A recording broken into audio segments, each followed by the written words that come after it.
Viewers మనం వచ్చేసి 8వ తరగతి విభాగము 9లో వచ్చేసి 9వ లెసన్ చూస్తూ ఉన్నాము. సుమతి శతకము అనేటువంటిది పద్యాలు చూస్తూ ఉన్నాము. దీన్ని రచించింది బద్దెన. ఇక్కడ కవి పరిచయము ఇవ్వడం జరిగింది. కవి వచ్చేసి బద్దెన, కాలం వచ్చేసి 13వ శతాబ్దము, రచనలు నీతి శాస్త్ర ముక్తావళి సుమతి శతకము నుంచి గ్రహించబడింది. ఇక్కడ సిరిదా వచ్చిన వచ్చును సలలితముగా నారికేళ సలిలము బంగిన్ సిరిదా బోయిన బోవును కరిమ్రింగిన వెలగ పండు కరణిని సుమతి. ఇక్కడ ఈ యొక్క పద్యంలో మనకు ఏం చెప్తున్నారంటే నీతి పద్యాలు ఇవి. ఓ సుమతి, కొబ్బరికాయలో నీళ్ళు ఎలా వస్తాయో ఎవ్వరికి తెలియదు, అది భగవంతుని యొక్క లీల. సో ఎవరికి తెలియదు ఎలా వస్తాయో, నీళ్ళు ఎలా వస్తాయో మనకి ఎవరికి తెలియదు. అలాగే సంపద కూడా మనకి తెలియకుండా వస్తుంది. అంటే సంపద అనేటువంటిది బాగా సంపాదిస్తాము, కానీ గర్వం అనేటువంటిది పడకూడదు ఎప్పుడు కానీ. సో చాలామంది సంపద వచ్చిన వెంటనే వాళ్ళ యొక్క మాట తీరులో మార్పు వస్తుంది, వాళ్ళు ప్రవర్తించేటువంటి విధానంలో మార్పు వస్తుంది. సో అలాంటివి చేయకూడదు.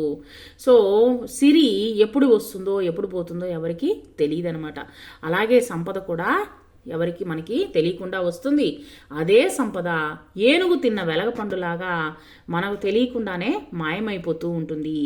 సంపద శాశ్వతమైనది కాదు. ఇక్కడ వచ్చేసి ఏనుగు వచ్చేసి వెలగపండ్లు ఎన్ని ఇచ్చినా కానీ అది తింటూనే ఉంటుందన్నమాట. దానికి వెలగపండ్లు అంటే ఎక్కువ ఇష్టం అనమాట ఏనుగుకి.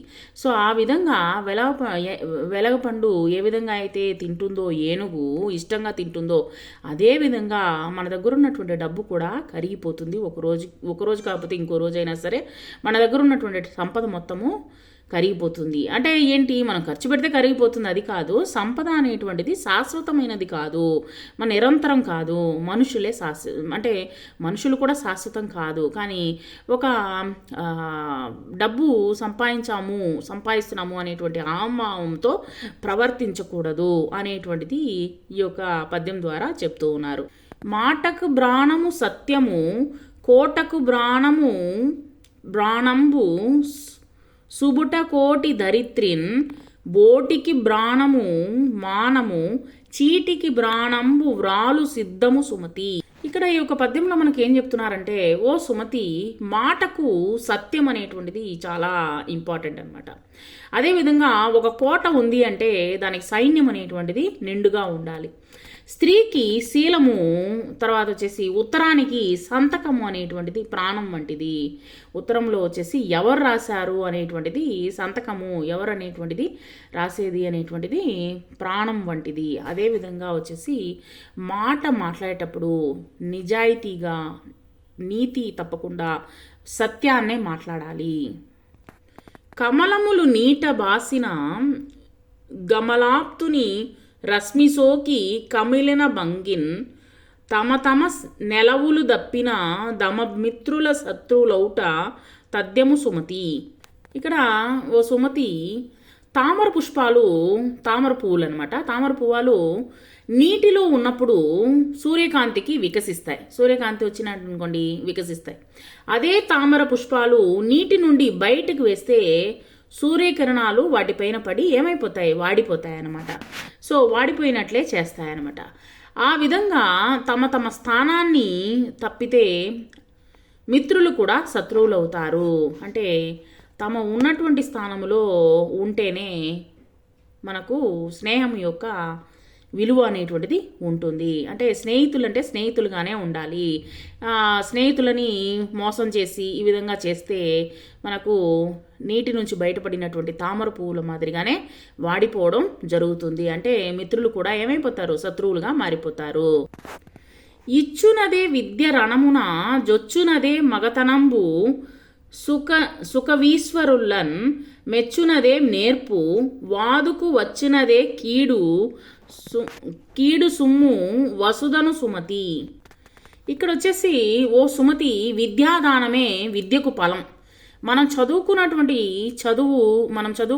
జ్ఞానాన్ని ఇతరులకు పంచడం ద్వారా మనకేమీ చెడిపోయేది ఏమీ ఉండదు. మనకి ఇంకా జ్ఞానం పెరుగుతుందే తప్పనిచ్చి మనము విద్య అంటే విద్యని దానం చేసినట్లయితే మనం ఇంకా వచ్చేసి బాగా షార్ప్ అవుతామే, కానీ దీనివలన మనము నష్టపోయేది ఏమీ ఉండదన్నమాట.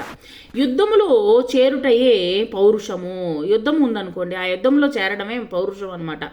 మంచి కవిని మెచ్చుకొనుటయే నేర్పరితనము. ఒక వ్యక్తి నార్మల్గా ఒక మంచి కవిత్వాన్ని మటుకే కాకుండా మనము ఎవరైనా మంచి పని చేశారనుకోండి, వాళ్ళని మెచ్చుకోవడము అనేటువంటిది అలవాటు చేసుకోండి ప్రతి ఒక్కరు. ఇప్పుడున్నటువంటి జనరేషన్లో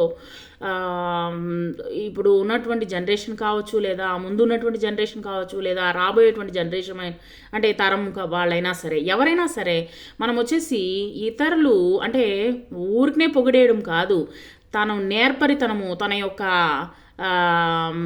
తను చేసినటువంటి మంచి కవి, తను రాసినటువంటి మంచి కవిత్వాలను, అతని యొక్క నేర్పరితనాన్ని మనం మెచ్చుకోవాలి. ఏ పని చేసినా సరే, నాట్ ఓన్లీ కవిత్వం కాదు, మిగతా ఏ పని చేసినా కానీ మెచ్చుకోవడం అనేటువంటిది అలవాటు చేసుకోండి. తగవునకు పోవుటయే కీడు.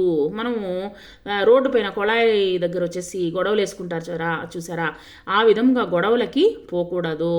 సో గొడవలు అనేటువంటిది తగువునకు పోవుటయే మనకు కీడు కలుగుతుంది. కాబట్టి మనము గొడవకి చాలా దూరంగా ఉండడమే మంచిది.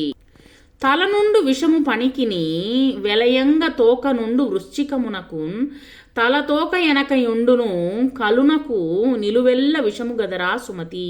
ఈ ఒక పద్యంలో, ఓ సుమతి, పాముకు విషము తలలో ఉంటుంది, తేలుకు తోకలో విషం ఉంటుంది, కానీ చెడ్డవానికి తల తోక అనే భేదం లేకుండా శరీరం అంతా విషంగా ఉంటుంది.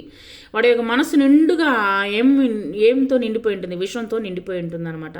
కాబట్టి మనం వచ్చేసి ఈ యొక్క పాము తలలో ఉన్నట్లు, తర్వాత తేలుకు తోకలో ఉన్నట్లు, అదే చెడ్డవానికి వచ్చేసి శరీరం అంతా విషము ఉన్నట్లుగా మనము ఆ యొక్క చెడ్డవానితో స్నేహం అనేటువంటిది మంచిది కాదు అనేటువంటిది ఈ యొక్క పద్యం ద్వారా మనకు చెప్తూ ఉన్నారనమాట.